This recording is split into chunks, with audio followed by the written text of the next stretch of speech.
Nizamabad MP కవిత మానవత్వం చాటుకున్నారు. ఇరాక్లోకి చిక్కుకున్న వారిని సొంత ఖర్చులతో స్వస్థలాలకు తీసుకొచ్చేందుకు తన ప్రయత్నం చేశారు. ఇరాక్ నుంచి ఢిల్లీకి విమాన ఖర్చులు, ఢిల్లీ నుంచి హైదరాబాద్కు రైలు ఛార్జీలు, భోజన ఖర్చులు భరించారు. బాధితులు ప్రస్తుతం కాచిగూడ రైల్వే స్టేషన్కు చేరుకున్నారు. అక్కడి నుంచి తెలంగాణ జాగృతి ఆధ్వర్యంలో స్వస్థలాలకు పంపించే ఏర్పాట్లు చేశారు. బాధితులతో మా ప్రతినిధి శ్రీపతి శ్రీనివాస్ ముఖాముఖిని ప్రత్యక్ష ప్రసారం ద్వారా చూద్దాం. వీళ్ళంతా పొట్టకుటి కోసం అప్పులు చేసి ఇరాక్ వెళ్లారు. అక్కడ ఏజెంట్ చేసినటువంటి మోసాలకు మోసపోయారు. మరి ఇక్కడ వీళ్ళందరినీ తెలంగాణ రాష్ట్ర ప్రభుత్వం క్షేమంగా తీసుకొచ్చింది. ఇప్పుడే వీళ్ళంతా కాచిగూడ రైల్వే స్టేషన్కి చేరుకున్నారు. మరి వీళ్ళు అక్కడ ఎలాంటి బాధలు అనుభవించారో వాళ్ళని అడిగి తెలుసు. చెప్పండి సార్, మీరు ఎలాంటి బాధలు? మేము ఇక్కడ నుంచి ఇరాక్ వెళ్ళడం జరిగింది. అక్కడ ఇంకో ఏజెంట్ రిసీవ్ చేసుకున్నాడు. కానీ అనుకున్నంత జాబు లేదు, అకామిడేషన్, ఫుడ్ అలాంటివి ఏం లేవు. మేము ఎలాంటి కష్టం అంటే చెప్పరాని కష్టము.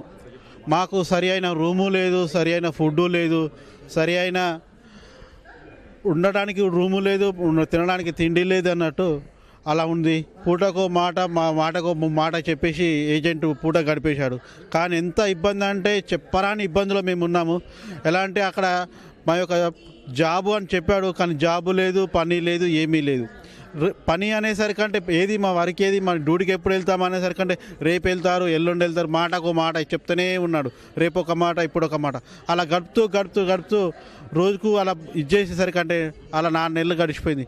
4 నెలలలో సరైన తిండి లేదు, తిందామంటే తిండి లేదు, పందామంటే రూము లేదు. చిన్న రూము, అందులో 25 మంది పండుకోవాలి.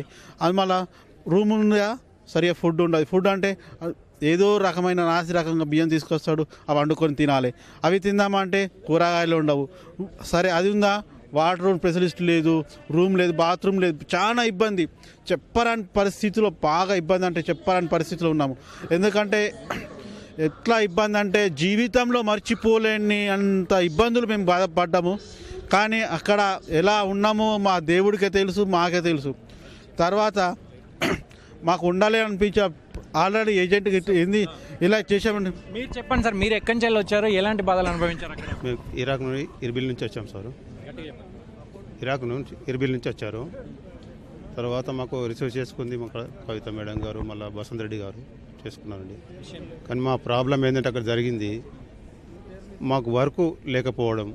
ఏజెంట్ కొన్ని రోజుల నుండి ఒక నెల మట్టుకుండి మమ్మల్ని ఇడిచి వెళ్ళిపోవడము. మళ్ళీ మేము బయటకు తిరగడానికి కష్టమైంది. మాకు ఫుడ్ కానీ, నీళ్లు కానీ, కూరగాయలే కానీ ఇవన్నీ ప్రాబ్లము. ఇంటికి ఫోన్ చేద్దామంటే ఫోన్ ప్రాబ్లమే ఉండే. ఏ ప్రాబ్లం అయినా కానీ మేమే చూసుకొని ఏదో చేసుకొని మన తెలంగాణ మా బసంత్ రెడ్డి గారికి కాల్ చేసుకుంటూ ఏదో అక్కడ చెప్పుకుంటూ విషయాలు నా తర్వాత మేము ఇక్కడ రప్పించడం అయింది. ఆ తర్వాత సో వీళ్ళంతా కూడా తిండి తినలేని పరిస్థితుల్లో నిద్రలేని రాత్రులను కూడా గలిపామని కూడా వీళ్ళు చెప్తున్నారు.